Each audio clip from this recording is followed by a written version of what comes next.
What is going on, everyone? Leon checking in, and we're at it again with another video. Today we're here to talk more about the Plantronics Voyager Edge Bluetooth headset and its comfort, battery performance, and futuristic features. Now this video is a part of a playlist called the Plantronics Voyager Edge, where we talk about this device in detail. All things said, let's go ahead and get into it. So let's start by talking about comfort. On this headset, we have a flexible earbud, which is also adjustable, and that's going to aid in that comfort. This device also has a plastic ear loop, which is flexible and aids in comfort, but it also makes the device feel secure on your ear. Now, overall, this setup is very nice because it looks professional, but can also be used in training situations where there's a lot of vibration and movement. Now, because of this setup, the headset is also very easy to put on. I don't need to see what I'm doing, and I can adjust it while it's on my ear to get the desired angle that I'm looking for.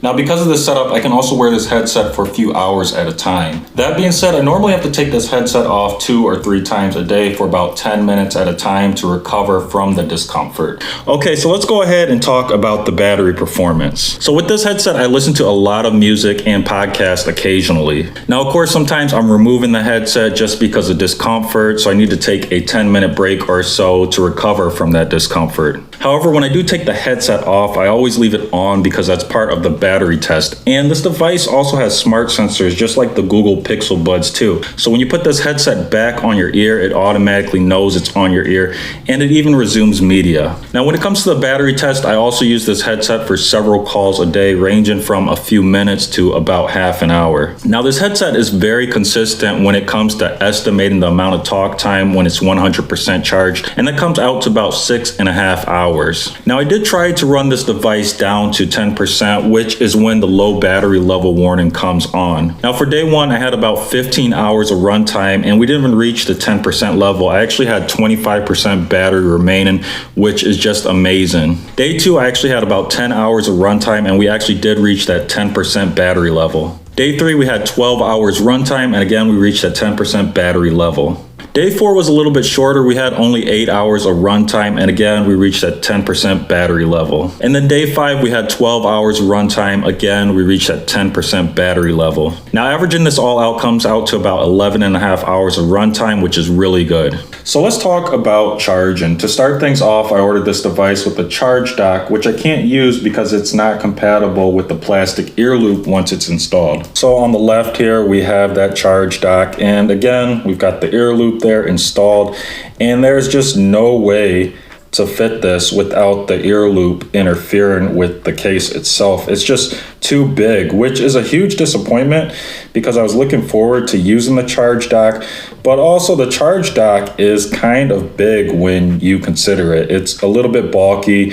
and to have to put it somewhere that is going to take up quite a bit of space for a charge dock. Now, of course, you could remove the plastic ear loop, which I've done here, and of course, that makes the Plantronics Voyager Edge a little bit cleaner, and that also means it's going to snap into place on the case.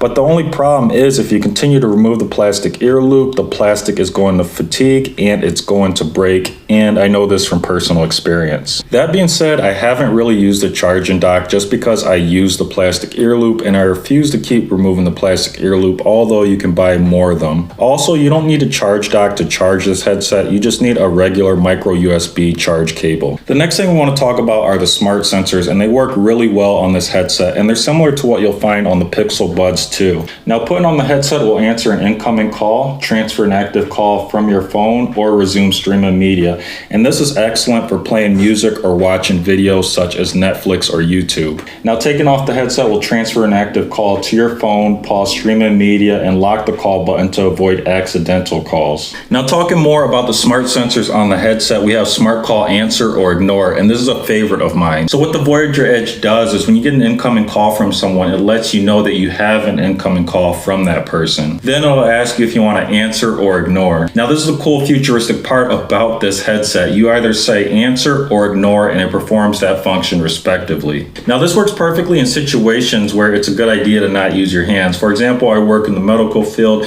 My hands may get soiled or dirty, and it just doesn't make sense to touch the headset.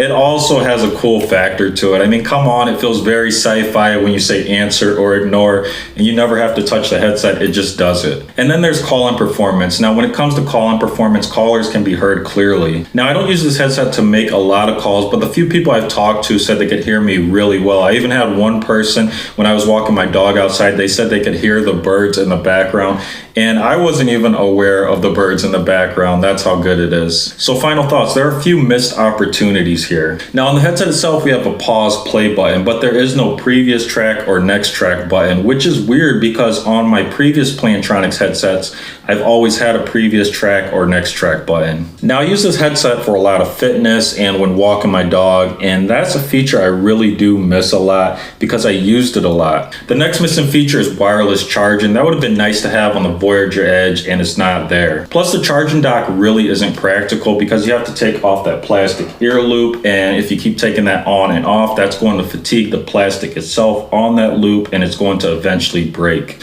You also don't want to take that plastic ear loop off because it adds extra security to the headset and it makes it feel like it's less likely to fall off when it's on your ear, especially when you're performing physical activities where there's a lot of vibration or movement. Now those features aside, this device is actually really good. Now I would say this device is aimed at being more professional. It looks good, it gets the job done, and it lasts all day long.